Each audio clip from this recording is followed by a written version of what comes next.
Hey guys, Throttle Squad here, back at it again with another car review. Today we have a 2014 Ford Taurus SHO. Yep, and just like normal, we're going to be doing this review with our 4 categories. Each of those categories having 5 stars, resulting in a out of 20 star rating. If you don't know what those categories are, just stick with us in this video, or you can go back and check out one of our other previous car reviews. So yeah, without further ado, let's get this started. So first category up is exterior styling. Yep, so overall, me and John think that it's a really good and aggressive looking car for its segment.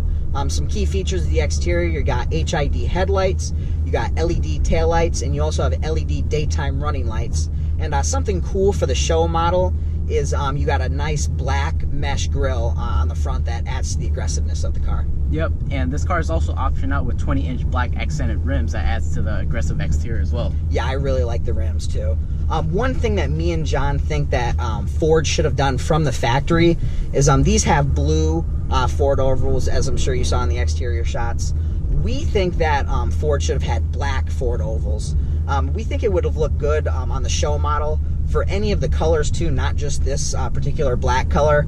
You know, we understand if it had blue Ford ovals for, you know, the lesser models, but we think, you know, you're getting a SHO. I think it would just add to the exterior and just make it look even more aggressive and more clean. Yep, I agree. Yeah, so that's about it for the exterior, guys. So moving on to the interior, as you step into this car, it's pretty spacious. Yeah, this is actually, the Ford Taurus is the biggest sedan that Ford makes. But moving on to just a few things that differentiate the SHO from lesser models of the Taurus. You know, you got a few SHO badges. You got a SHO badge on the dashboard with also this kind of like cool, like faux metal applique, I would say. And you also have SHO embroidery on the leather seats here. Talking about the leather seats, they're actually pretty comfortable, would you say? Yep, I agree. Yeah, and also they are heated and cooled for the hot days and also the cool days.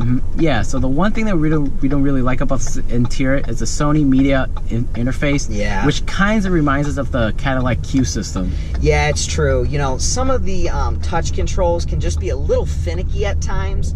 Sometimes they're okay, but overall we think that Ford should have you know, had a little bit more hard buttons to the model.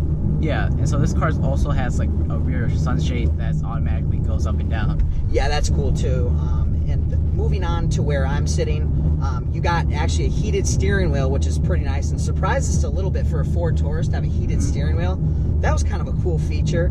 But talking about the gauge cluster here, you know, we have a analog speedometer, and you also have the 2 digital screens on either side that you can adjust to display a myriad of things.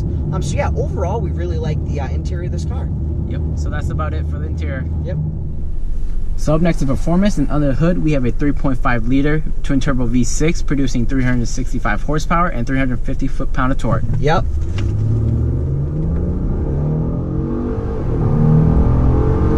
Yeah, this is a pretty quick car, guys. Yeah, so the 0 to 60 in this car is 5.2 seconds. Yep. So more about this engine. This engine has a really good tuning capability. Yeah. And a good example of this is one of our review of a Lincoln MKS, which essentially has the same engine as this, except tuned to 500 horsepower. And that car's 0 to 60 is 3.9 seconds. Yeah. And that just tells you the tuning capability that this engine has. Oh, for sure. And just like the Lincoln MKS, this essentially has like no turbo lag to it at all. It's really just such a great engine, like John was saying.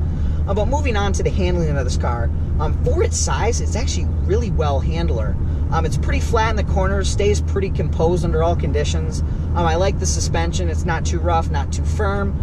The steering input is actually really good. I really like the throttle response, and I also really like how linear the braking is too. So overall, the performance and just everything with it, it's actually pretty good. So that's it for our performance, guys. Yep. So up next is drivability, and overall this is a pretty drivable car. Yeah, and like we stated previously in the performance section, this car comes standard with all-wheel drive, making it super easy to drive cold and, you know, all intermittent type of weather.